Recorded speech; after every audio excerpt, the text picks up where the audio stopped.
Yes, I know I'm a little late on this news, but I still want to talk about it because it is huge that Solid State Logic has a portable console coming to a home near you called the Six. Let's go.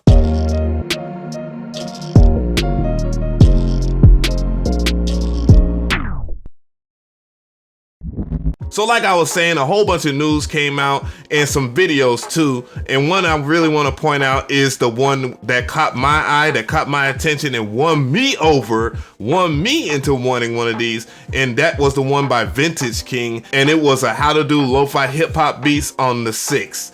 And it was sick. Props to that producer. Get hit.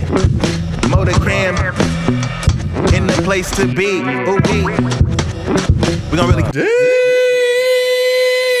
The beat was really fire. You have to give it to the brother. It was dope as hell. And then we saw the potential if you add a mixing console to your repertoire. Now, I already know because I have a Soundcraft Signature 10, which is also a British console, but it's not a Solid State Logic mixing console. Now, let's go ahead and check out some of the diagrams because I want to explore this with you guys. The links will be in the description box. So here it is in the flesh. Here is the Solid State Logic 6, the ultimate desktop mixer, legendary SSL studio tools redefined and streamlined.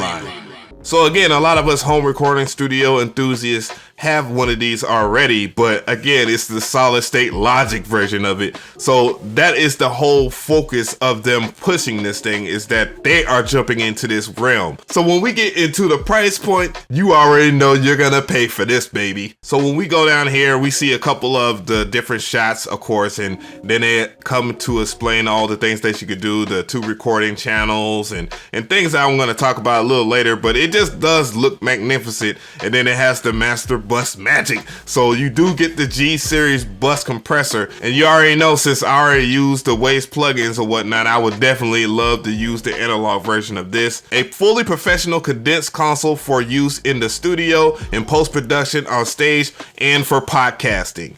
Benchmark super analog audio performance, ultra low noise, ultra low distortion, pristine sound, stunning record path, 2 SSL console grade super analog Mcrees, classic SSL channel processing, essential versions of the SSL channel EQ and dynamics, the unique listing mic compressor, nothing slams drums quite like this, professional routing and monitoring, the hidden versatility of the truly professional features, 12 input summing at mixdown, 12 line level inputs with channel and master bus inserts, legendary master bus compressor, an essential version of the incredible SSL legacy, completely balanced signal path, everything except the headphone jacks is fully balanced. And then this is where we get into this shot right here. Again, this will be in the description box so you can check this out for yourself. And this is way more important than just reading some of the things that they just shot out.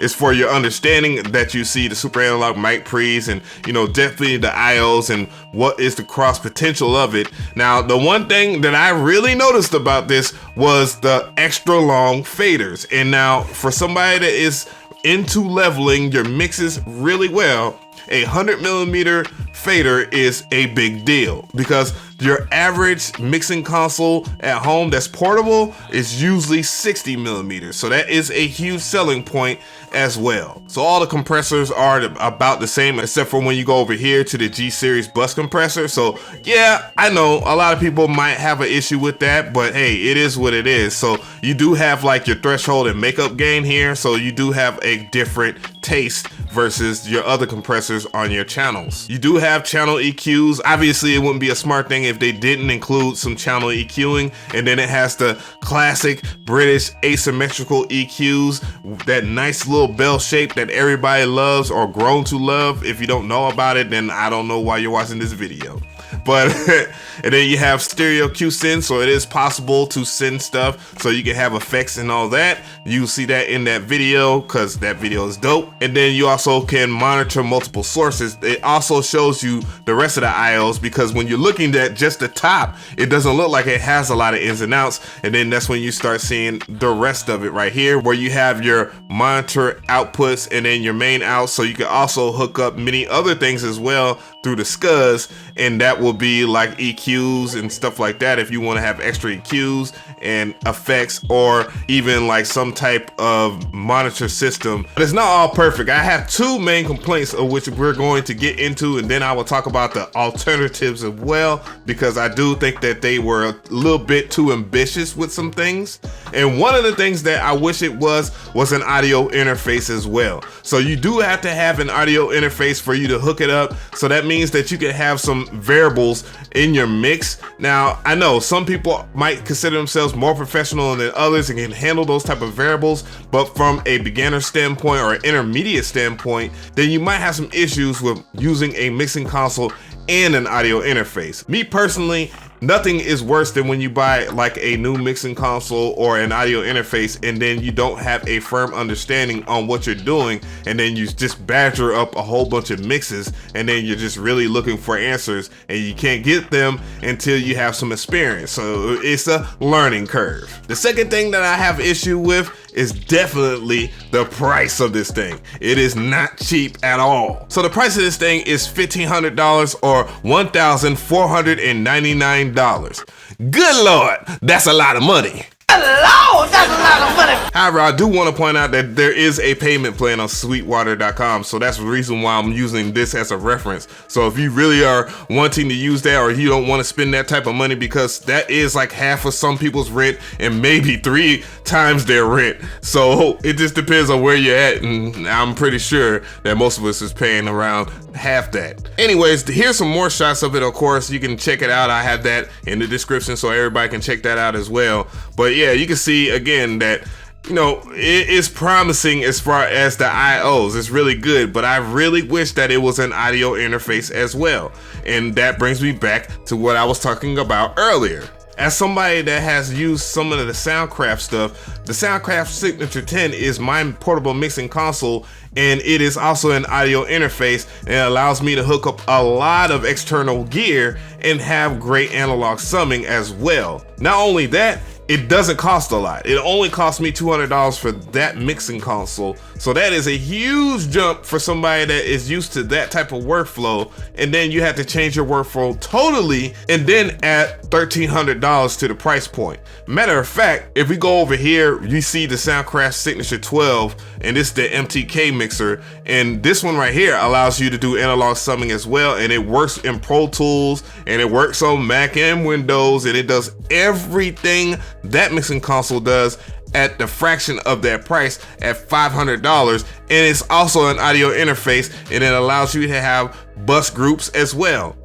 Now, it doesn't have the G-series bus compressor, but you're able to do a lot of stuff with this particular console. The thing is, it doesn't have like a compressor on the talkback or anything like that. If I'm not mistaken, it doesn't have a talkback at all. So that is one of the missing features of this one right here, but at least you have the option to do a lot of stuff, and you have an audio interface. You can see it's flourished with ins and outs. That is my only issue when it comes down to the Solid State Logic 6, that the competition that's out there is pretty ferocious. They really have a chance to really grab that market, and it seems like it's more reliant on the name, but who am I to judge? This is just my open thoughts here. But the real question is, how do you feel about it? Because I really want to know in the comment section, what do you feel about this? Because one of the main things that I feel like they are jumping back into the market, and that's my only question, is why put it at $1,500? I know they understand that there's a hardware renaissance, that a lot of people are getting back into the market